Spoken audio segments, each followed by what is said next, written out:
Assalamualaikum warahmatullahi wabarakatuh. Nama saya Dinda Wulandari dari kelas 19 dari Fakultas Ekonomi Bisnis Universitas Pelita Bangsa. Dibuatnya video ini untuk memenuhi tugas komunikasi dan negosiasi bisnis. Pengertian komunikasi bisnis. Komunikasi bisnis merupakan salah satu hal yang penting dalam menjalankan suatu bisnis atau perusahaan. Komunikasi ini bisa diartikan sebagai suatu komunikasi yang dilakukan secara verbal maupun non-verbal, di mana dalam komunikasi ini berisi pendapat, ide, gagasan, maupun informasi. Komunikasi ini dapat dilakukan secara personal maupun impersonal. Tujuan komunikasi: 1. Memberi informasi atau informing. 2. Melakukan persuasi atau persuading. 3. Melakukan kolaborasi atau collaborating. Unsur-unsur dalam komunikasi. 1. Memiliki tujuan. Artinya komunikasi bisnis harus memiliki tujuan yang telah ditetapkan sebelumnya sejalan dengan tujuan organisasi. 2. Pertukaran. Dalam hal ini melibatkan paling tidak dua orang atau lebih, yakni komunikator dan komunikan. 3. Gagasan, opini, informasi, instruksi merupakan isi dari pesan yang terbentuknya beragam tergantung tujuan, situasi, dan kondisinya. 4. Menggunakan saluran personal atau impersonal yang mungkin bersifat tatap muka, menggunakan media tertentu atau melalui media yang menjangkau jutaan orang secara bersamaan. 5. Menggunakan simbol atau sinyal yang merupakan alat atau metode yang dapat dimengerti atau dipahami oleh penerima untuk menyampaikan pesan. 6. Pencapaian tujuan organisasi. Salah satu karakteristik yang membedakan organisasi atau lembaga formal dari informasi adalah adanya tujuan yang telah ditetapkan sebelumnya oleh manajemen. Bentuk komunikasi. 1. Komunikasi verbal atau verbal communication merupakan salah satu bentuk komunikasi yang disampaikan kepada pihak lain melalui tulisan dan lisan. Contohnya adalah membaca majalah, membaca surat kabar, mempresentasikan makalah dalam suatu acara seminar, dan lain-lain. Adapun dalam berkomunikasi secara verbal, dibutuhkan pengungkapan kata-kata yang disusun dalam suatu pola yang berarti, baik dalam bentuk tulisan maupun lisan, seperti 1. Berbicara dan menulis. Suatu pesan yang sangat penting dan kompleks sebaiknya disampaikan dengan menggunakan tulisan, seperti surat, memo, dan laporan. 2. Mendengarkan dan membaca. Untuk mencapai komunikasi yang efektif, maka diperlukan komunikasi dua arah, di mana orang-orang yang terlihat di dalamnya memerlukan keterampilan mendengar dan membaca. Komunikasi nonverbal. Komunikasi nonverbal merupakan bentuk komunikasi yang paling mendasar dalam komunikasi bisnis. Walaupun pada umumnya komunikasi nonverbal memiliki sifat kurang terstruktur sehingga sulit untuk dipelajari, seperti memahami dalam penggunaan bahasa isyarat, ekspresi wajah, gerakan tubuh, sandi, simbol-simbol, warna, dan intonasi suara. Dalam penyampaiannya, komunikasi verbal dan komunikasi nonverbal memiliki arti yang berbeda-beda. Seperti dalam komunikasi nonverbal, pesan yang disampaikan biasanya dilakukan secara spontan tanpa memiliki rencana dan dilakukan secara tidak sadar dan bersifat alami. Hambatan-hambatan komunikasi. 1. Hambatan teknis. Hambatan jenis ini timbul karena lingkungan yang memberikan dampak pencegahan terhadap kelancaran pengiriman dan penerimaan pesan. Dari sisi teknologi, keterbatasan fasilitas dan peralatan komunikasi akan semakin berkurang dengan adanya temuan baru di bidang teknologi komunikasi dan sistem informasi, sehingga saluran komunikasi dalam media komunikasi dapat diandalkan serta lebih efisien. 2. Hambatan semantik. Gangguan semantik menjadi hambatan dalam proses penyampaian pengertian atau ide secara efektif. Definisi semantik adalah studi atas pengertian yang diungkapkan lewat bahasa, suatu pesan yang kurang jelas akan tetapi menjadi tidak jelas bagaimanapun baiknya transmisi. 3. Hambatan manusiawi. Hambatan jenis ini muncul dari masalah-masalah pribadi yang dihadapi oleh orang-orang yang terlibat dalam komunikasi, baik komunikator maupun komunikan. Mengatasi kendala komunikasi. 1. Hubungan antar persona. Menciptakan hubungan intim yang dimiliki dengan orang-orang lain dalam tingkat pribadi, antar teman, sesama sebaya, ataupun dengan atasan, biasanya disebut hubungan antar persona. Suatu analisis khusus tentang hubungan antar persona menyatakan bahwa kita akan berhasil menciptakan komunikasi dalam organisasi bila melakukan hal-hal berikut ini. 1. Menjaga kontak pribadi yang akrab tanpa menumbuhkan perasaan bermusuhan. 2. Menetapkan dan menegaskan identitas kita dalam hubungan dengan orang lain tanpa membesar-besarkan ketidaksepakatan. 3. Menyampaikan informasi kepada orang lain tanpa menimbulkan kebingungan, kesalahpahaman, penyimpangan, atau perubahan lainnya yang disengaja.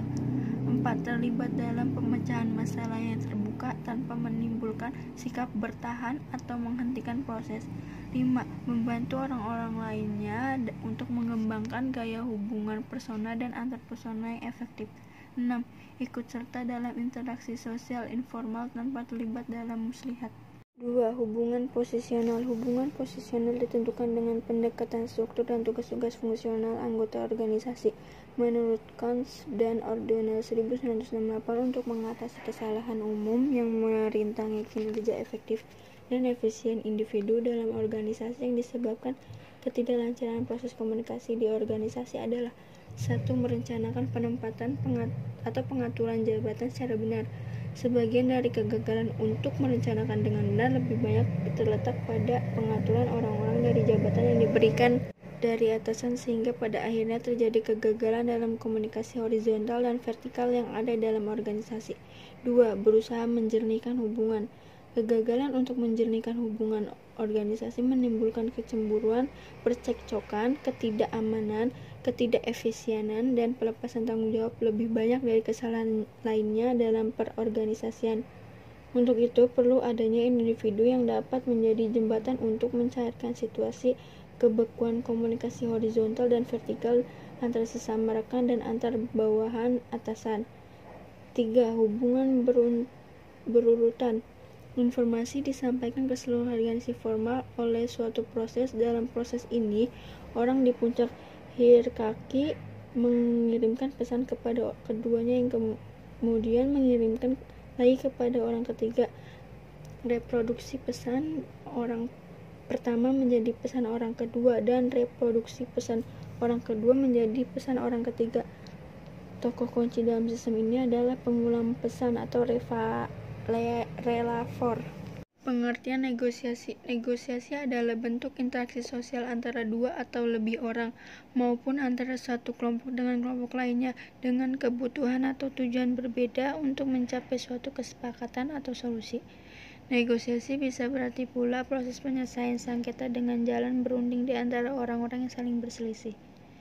Adapun negosiasi bisnis adalah proses tawar-menawar mengenai objek bisnis tertentu agar terjadi kesepakatan di antara pihak-pihak yang terlibat, berupa kontrak ataupun perjanjian bisnis. Negosiasi tidak dapat dipisahkan dari bisnis karena amat berpengaruh pada kesuksesannya, terutama pada kekuatannya untuk membangun hubungan profesional yang baik.